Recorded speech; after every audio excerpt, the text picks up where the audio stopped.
नमस्ते, जय हिंद, जय भारत। जितने सब्सक्राइबर हैं सभी से मेरा हाथ जोड़कर नमस्ते है।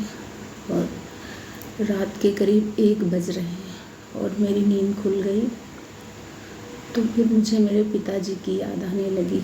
जिस तरीके से वो पहली बार उन्हें हमने देखा था और हमारे बाबूजी के जाने से हमारी माँ और हमारी बहन को बहुत आघात पहुँचा है, क्योंकि मेरी बहन की भी शादी नहीं हुई है और उसे जो प्यार जो मोहब्बत मिलनी चाहिए शायद हम लोग नहीं दे पा रहे हैं। बाबूजी थे तो बात कुछ अलग थी, पिता का होना कुछ अलग बात होती है। और हम पूरा प्रयास करेंगे कि अपने बाबूजी हमारे कह गए थे, पहले ही कह दिए थे। वो हमारी जब बहन की शादी थी, एक बहन की, तो उन्होंने पहले ही कहा था कि कार्ड में हमारा नाम पड़ेगा और हमारे हस्बैंड का। वो जिम्मेदारी हमें पहले ही दे गए थे और मुझे गर्व है इस बात का कि मैं अपने पिताजी की जिम्मेदारी को निभाऊंगी और हमें उनका आशीर्वाद मिलेगा।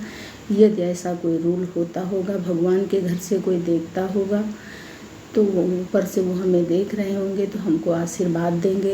यदि हम उनके बच्चे को, अपनी बहन को खुश रखेंगे तो हमें आशीर्वाद मिलेगा, क्योंकि पूर्वजों का आशीर्वाद या अपने से जो बड़े बुजुर्ग होते हैं जिनका स्वर्गवास हो जाता है, तो वो यदि ऐसा कोई रूल होगा भगवान के वहाँ, तो वो ऊपर से देखेंगे तो हमारे लिए प्रार्थना करेंगे। इसलिए हम अपनी बहन को हर संभव प्रयास करेंगे कि उसे तकलीफ़ ना हो। और मेदांता जैसे हॉस्पिटल में काम किया उसने, उसके बाद में वो हॉस्टल में रही और BCM हॉस्टल में वो शुरू से रही, इसलिए वो जो है घर का काम नहीं कर पाती है, जैसे कि चौका बर्तन खाना, क्योंकि वो शुरू से इंटर तक पढ़ी। इंटर जैसे ही वो क्रॉस की तुरंत वो BCM हॉस्टल चली गई। उसके बाद में जो है BCM हॉस्टल के जाने के बाद में वो जॉब करने लगी, इसलिए घर के कामों में इतनी दक्ष नहीं है वो जो कुछ कर सके। और थोड़ा लापरवाह भी है, तो काफ़ी छोटी है, हम घर में सबसे छोटी है, इसलिए बहुत दुलारी थी बाबूजी की। और उसको जो है जो नहीं सुनना चाहिए, जो नहीं होना चाहिए वो हो रहा है। मुझे बहुत अफसोस है इस चीज़ का। और वो खाने पीने की थोड़ी बड़ी शौकीन थी, हर व्यक्ति शौकीन होता है, लेकिन कुछ जब ज़्यादा शौकीन होता है, कुछ कम शौकीन होता है। खाने पीने में बहुत मुँह बनाने वाली थी।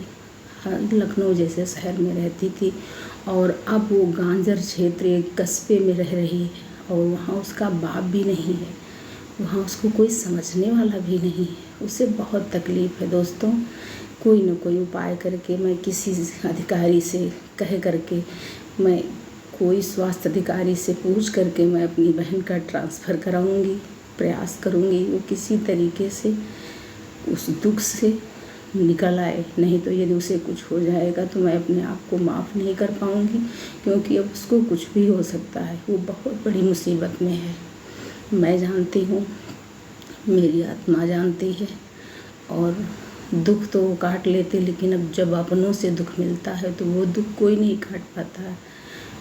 जैसे गाना चला था, अपने ही गिराते हैं चिल्ले मन पे बिजलियाँ।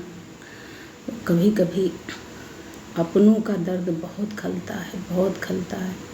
मैं अपनी बहन को बहुत मानती हूँ, मैं अपना हर धर्म निर्वाह करूँगी और अपने बाबूजी को के बताए हुए हर रास्ते पर चलूँगी।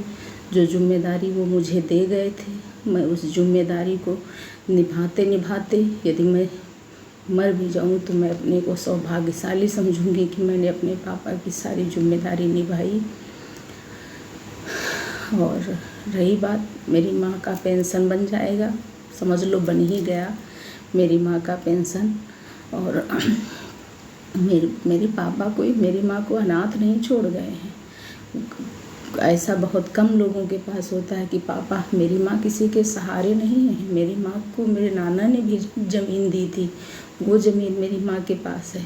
मेरी माँ को पेंशन भी बाबूजी का मिलता है। ऐसा नहीं कि मेरी माँ अनाथ है या पापा हमारे उनको कुछ दे नहीं। आज सब कुछ है मेरी माँ के पास। मेरी बहन जॉब कर रही है, उसके बावजूद उसको कष्ट है। मेरी कुछ समझ में नहीं आता है कि मैं ऐसा क्या करूं, ऐसा क्या हो गया है। कुछ भी मेरा दिमाग काम नहीं कर रहा है। रात के 1 बज गए, मेरी नींद खुली, मुझे मेरे पिताजी याद आ गए। और जिस दिन भी मैं दोस्तों दवाई नहीं खाती, उस दिन मेरे पिताजी की मुझे बहुत याद आती है। मेरा भतीजा है उत्कर्ष, उसको भी इंटर पास हो जाएगा। आप लोगों की दुआ, आप लोग दुआ करिएगा मेरा भैया इंटर पास हो जाए, मेरा भतीजा इंटर पास हो जाएगा, उसे कहीं बाहर पढ़ने के लिए भेज देंगे।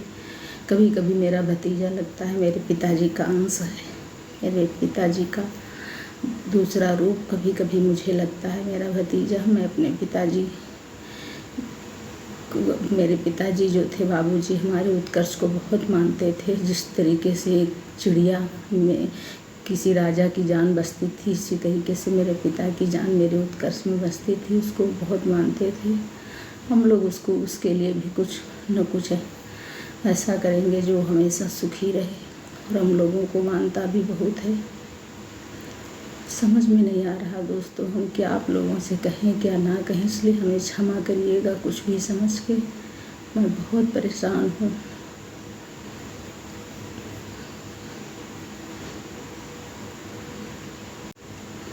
दोस्तों जब हम लोग छोटे थे, हम तो पापा हमारे खाना गरम करके उसमें घी डाल दिया करते थे, बहुत मानते थे।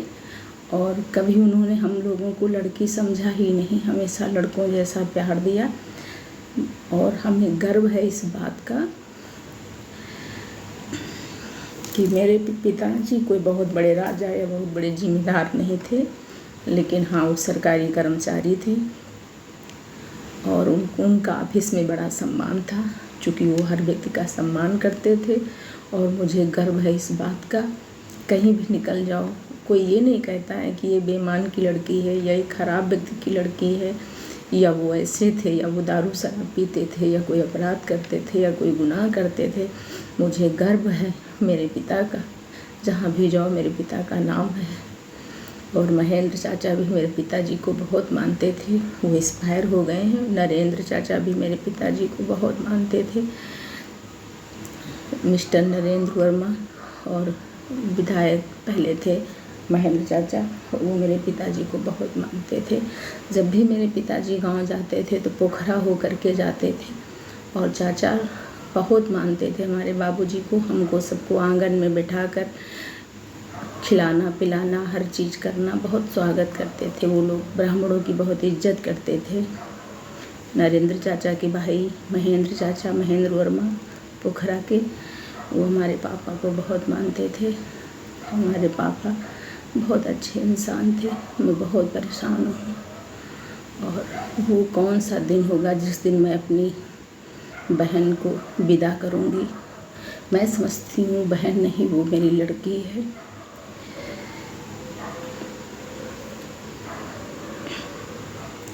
मेरे 2 बच्चों के साथ साथ हमारी वो तीसरी लड़की हम समझेंगे, मेरे 2 बच्चे वो थे, तीसरी ये लड़की। इस साल मुझे बहुत कष्ट मिले हैं। कुछ अपने ऐसे थे जो आस्तीन के सांप निकले, जिन्हें हमने बचपन से पाला पोसा बड़ा किया, अपने घर में उनको पनाह दी, इज्जत दी, सम्मान दिया, कहीं ताला नहीं डाला। उन लोगों ने मेरे साथ गद्दारी की। और कुछ लोग ऐसे थे जो आस्तीन का सांप निकले, जैसे आस्तीन का सांप होता है, हमें पता ही नहीं चला और उसे हम दूध पिलाते रहे। और इस साल जो है, जब से मेरे पिताजी गए हैं जनवरी से, बहुत लोगों के चेहरे सामने आ गए, बहुत लोगों के मुखौटे उतर गए, और जो मेरे पिताजी को बहुत प्रेम करते थे। कुछ लोग ऐसे हैं जिन्हें मेरे पिताजी बहुत मानते थे, और वो कभी मेरी बहन से या मुझसे हाल चाल तक नहीं पूछते हैं फ़ोन करके, कैसे हो, क्या हो, शादी करनी है बहन की, कुछ भी नहीं पूछते हैं। आज वो जॉब कर रही है, मेरी माँ की भी कोई ऐसा नहीं कि वो असहाय हैं। लेकिन कोई नाम नहीं लेता है कि बिटिया बड़ी हो गई है, शादी करना है या कहीं हम शादी दिखाएं। किसी की ज़रूरत नहीं है, कोई ना ध्यान दे, पर मैं तो ध्यान दूंगी, मैं भी जिंदा हूँ। इसलिए दोस्तों, आप लोगों से अनुरोध है, मेरी बहन की शादी करने में हमारा सहयोग करिए और हमारे वीडियो को ज़्यादा से ज़्यादा लाइक और शेयर और सब्सक्राइब करिए। थैंक यू, धन्यवाद।